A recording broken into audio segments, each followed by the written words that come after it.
ರಾಷ್ಟ್ರೀಯ ಹಬ್ಬಗಳ ಆಚರಣೆ ಸಮಿತಿ ಹಾಗೂ ತಾಲೂಕು ಆಡಳಿತ ವತಿಯಿಂದ ಶಿಡ್ಲಘಟ್ಟ ತಾಲೂಕು ನೆಹರು ಕ್ರೀಡಾಂಗಣದಲ್ಲಿ ಇಂದು 75ನೇ ವರ್ಷದ ಗಣರಾಜ್ಯೋತ್ಸವ ಆಚರಣೆಯನ್ನು ತುಂಬ ಅದ್ದೂರಿಯಿಂದ ಆಚರಣೆ ಮಾಡಲಾಯಿತು.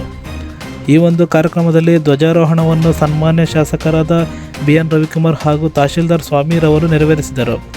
ಈ ಒಂದು ಕಾರ್ಯಕ್ರಮದಲ್ಲಿ ಮಾತನಾಡಿದ ಶಾಸಕರಾದ BN ರವಿಕುಮಾರ್ ಅವರು ಡಾಕ್ಟರ್ BR ಅಂಬೇಡ್ಕರ್ ಅವರು ಸಂವಿಧಾನ ರಚನೆ ಮಾಡಿ ಎಲ್ಲರಿಗೂ ಮೂಲಭೂತ ಹಕ್ಕುಗಳ ಜೊತೆಗೆ ಮತದಾನದ ಹಕ್ಕನ್ನು ಕಲ್ಪಿಸಿದ್ದಾರೆ. ಸಂವಿಧಾನದ ಅಡಿಯಲ್ಲಿ ಪ್ರತಿಯೊಬ್ಬ ವ್ಯಕ್ತಿ ನಡೆದಾಗ ದೇಶಕ್ಕೆ ಒಳ್ಳೆಯದಾಗುತ್ತದೆ. ಜನ ನನಗೆ ಕೊಟ್ಟ ಅಧಿಕಾರವನ್ನು ದುರುಪಯೋಗಗೊಳಿಸಲು ಬಿಡುವುದಿಲ್ಲ.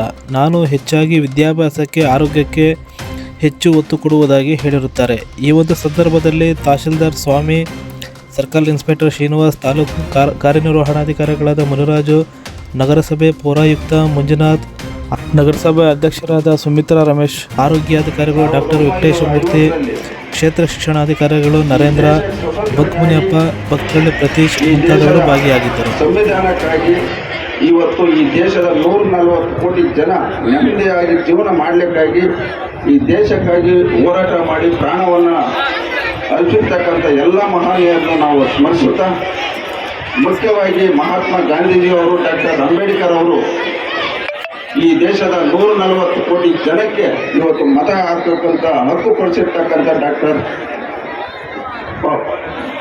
ಅಂಬೇಡ್ಕರ್ ಅವರನ್ನ ನಾವು ಸ್ಮರಿಸುತ್ತಾ, ಇವತ್ತು ಪ್ರತಿಯೊಬ್ಬರು ಏನು ನಮ್ಮ ಸ್ವಾತಂತ್ರ್ಯ ಬಂದು 77 ವರ್ಷ ಕಳೆದಿದೆ, ಅದೇ ರೀತಿ ಇವತ್ತು ನಮ್ಮ ಗಣರಾಜ್ಯೋತ್ಸವ, ನಮ್ಮ ಸಂವಿಧಾನವನ್ನು ರಚನೆ ಮಾಡಿ 75 ವರ್ಷಗಳಾಗಿದೆ. ಇದರ ಬಗ್ಗೆ ಪ್ರತಿಯೊಬ್ಬರು, ಮುಖ್ಯವಾಗಿ ಪ್ರತಿಯೊಬ್ಬ ವಿದ್ಯಾರ್ಥಿಗಳು ಈ ಒಂದು ಇತಿಹಾಸವನ್ನು ನಾವು ತಿಳ್ಕೊಂಡಾಗ ನಾವು ಸಹ ಈ ಸಮಾಜಕ್ಕೆ ಏನಾದರೂ ಈ ಸಮಾಜಕ್ಕೆ ಒಳ್ಳೇದು ಮಾಡೋಂಥದ್ದು ಆಗ್ತದಂತ ಈ ಸಂದರ್ಭದಲ್ಲಿ ಎಲ್ಲ ವಿದ್ಯಾರ್ಥಿಗಳ ಗಮನ ತರ್ತಾ, ಇವತ್ತು